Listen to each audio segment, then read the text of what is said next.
6 grams of hydrogen gas at a temperature of 273 Kelvin was isothermally expanded to 5 times its initial volume and then isochorically heated so that the pressure in the final state become equal to that in the initial state.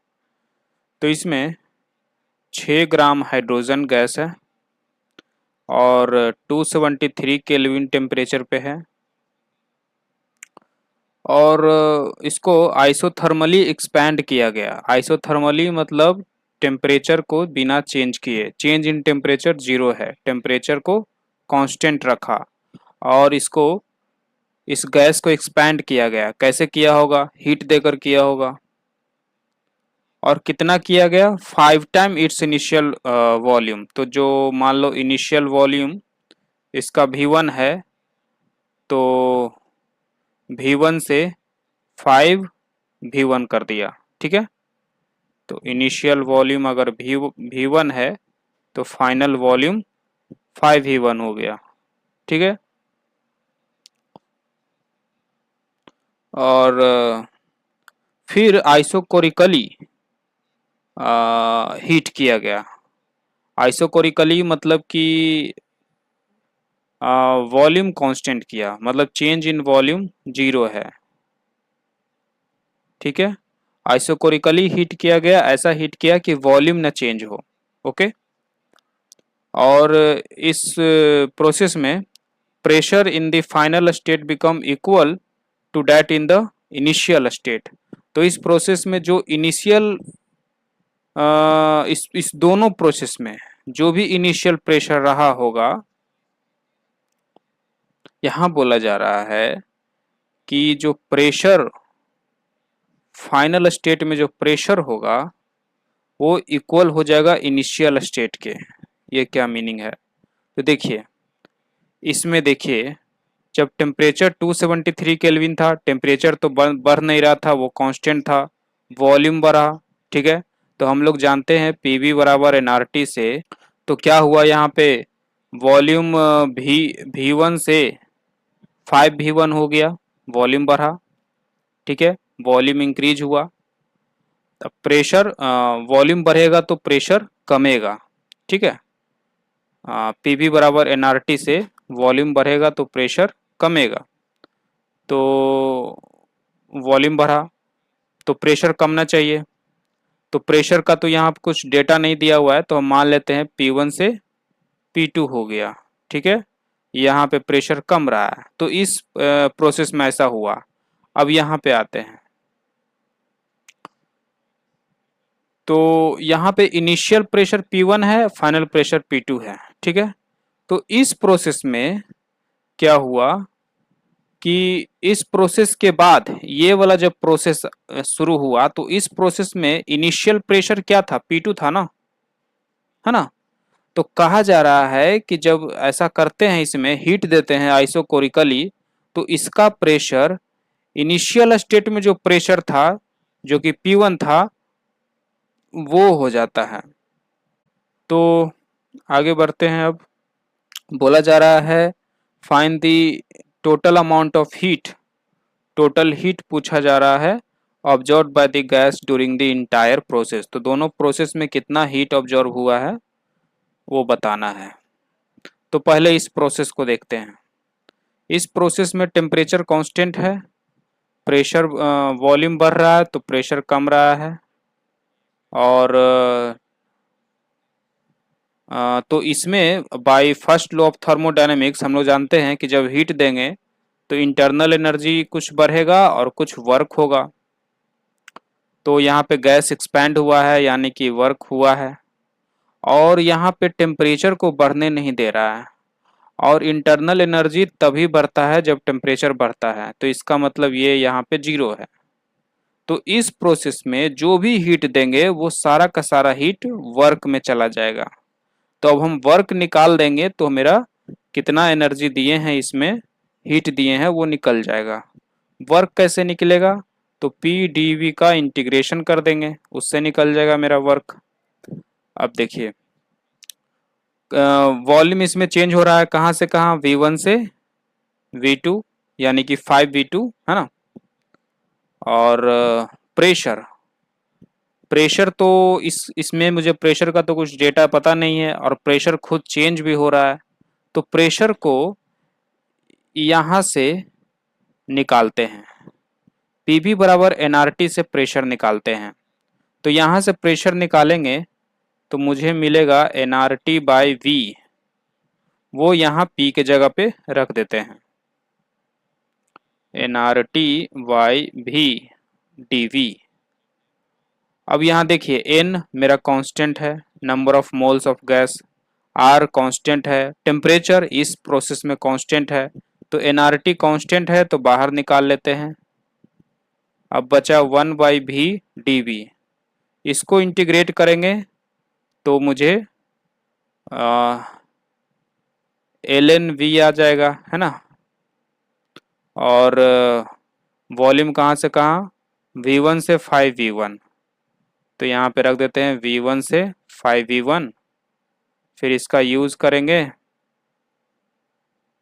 तो मुझे मिल जाएगा log 5v1 minus log v1, और इसको solve करोगे तो आपको मिलेगा log 5v1 by v1 nRT log 5। यहाँ से n का वैल्यू क्या होगा, n is a number of moles. मेरे पास कितने गैस थे, 6 ग्राम हाइड्रोजन गैस था, तो कितना मोल्स ऑफ गैस है, तो हम लोग जानते हैं कि 2 ग्राम अगर H2 है मेरे पास तो 1 मोल H2 मॉलिक्यूल है उसमें, तो 6 ग्राम में कितना हो जाएगा, 3 मोल, है ना। तो नंबर ऑफ मोल्स पता चल गया, n पता चल गया 3,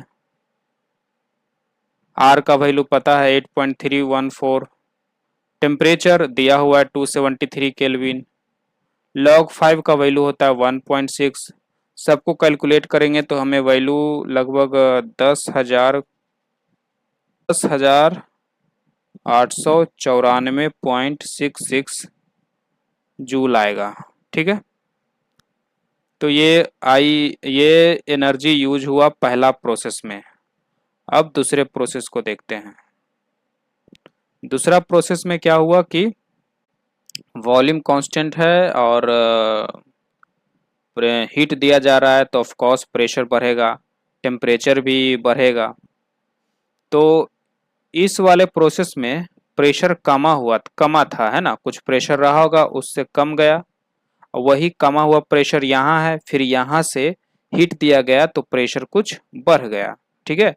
इसमें P2 कम है P1 से, और यहाँ पे P2 बढ़ गया, कुछ बढ़ गया और बढ़ के P1 हो गया, ठीक है। तो कुछ प्रेशर बढ़ा है।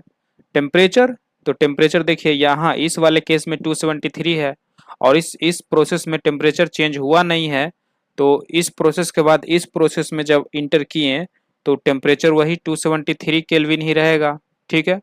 तो इस 273 से अब कुछ बढ़ेगा, कितना बढ़ेगा नहीं पता, तो मान लेते हैं T हो गया, ठीक। तो अब इस पे काम करते हैं। तो प्रेशर मेरा P2 से P1 हो गया, टेम्परेचर 273 केल्विन से T हो गया, वॉल्यूम है कांस्टेंट, मुझे निकालना है हीट। तो फर्स्ट लॉ ऑफ थर्मोडायनेमिक्स से हीट देंगे तो कुछ इंटरनल एनर्जी में जाएगा और कुछ वर्क देगा। वर्क तो यहाँ नहीं होगा क्योंकि वॉल्यूम कांस्टेंट है, तो जो भी यहाँ पे हीट देंगे सारा का सारा इंटरनल एनर्जी में चला जाएगा। अब इंटरनल एनर्जी कैसे निकालें, तो इंटरनल एनर्जी बराबर होता है NCV डेल्टा टी, है ना। आप लोग जानते होंगे heat capacity at constant volume, या हीट कैपेसिटी बराबर Q by N delta T होता है ना।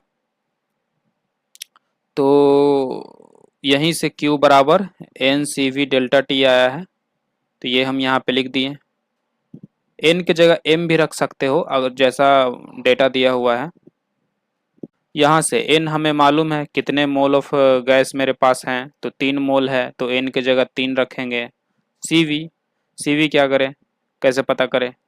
तो मेरे पास हाइड्रोजन गैस है ना, तो मतलब H2 है, डायटोमिक है, और डायटोमिक का 5 डिग्री ऑफ फ्रीडम होता है ना, तो CV बराबर होता है F/2R, है ना, इक्विपार्टीशन ऑफ एनर्जी से, है ना। तो CV की जगह F/2R लिखेंगे, और चेंज इन टेम्परेचर कितना हुआ, डेल्टा टी नहीं पता है, 273 से टेम्परेचर कुछ हुआ वो नहीं पता, तो वो निकालते हैं। तो देखिए मेरा प्रेशर P2 से P1 हुआ, तो पहले प्रोसेस में वॉल्यूम V1 से 5V1 हुआ, प्रेशर P1 से P2 हुआ, ये हुआ। तो इसके लिए यहाँ पे हम लिख सकते हैं initial pressure into initial volume बराबर initial final pressure into final volume.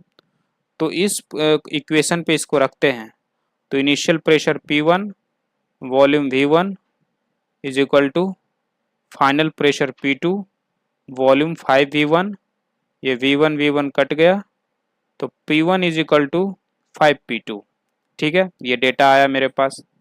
आगे दूसरे प्रोसेस में क्या था, वॉल्यूम कांस्टेंट था, तो प्रेशर P2 से P1 हुआ, और वॉल्यूम कांस्टेंट था, टेम्परेचर 273 केल्विन से कुछ T हुआ, यही T मुझे चाहिए।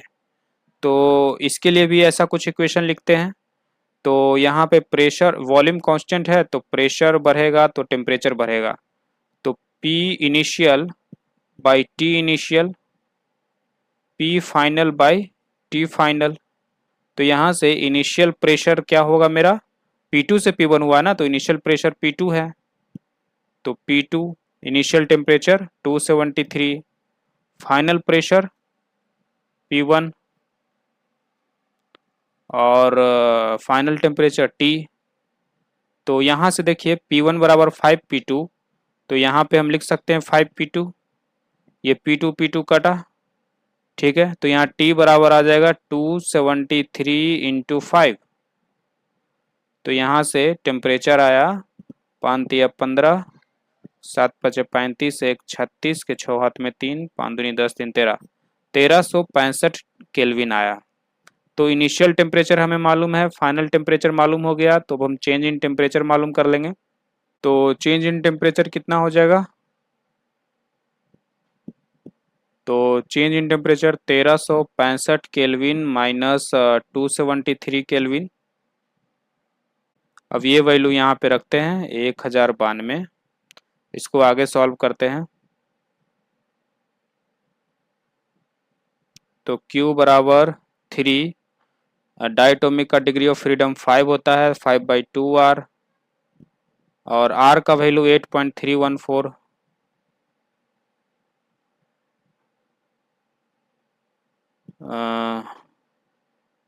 और 1092।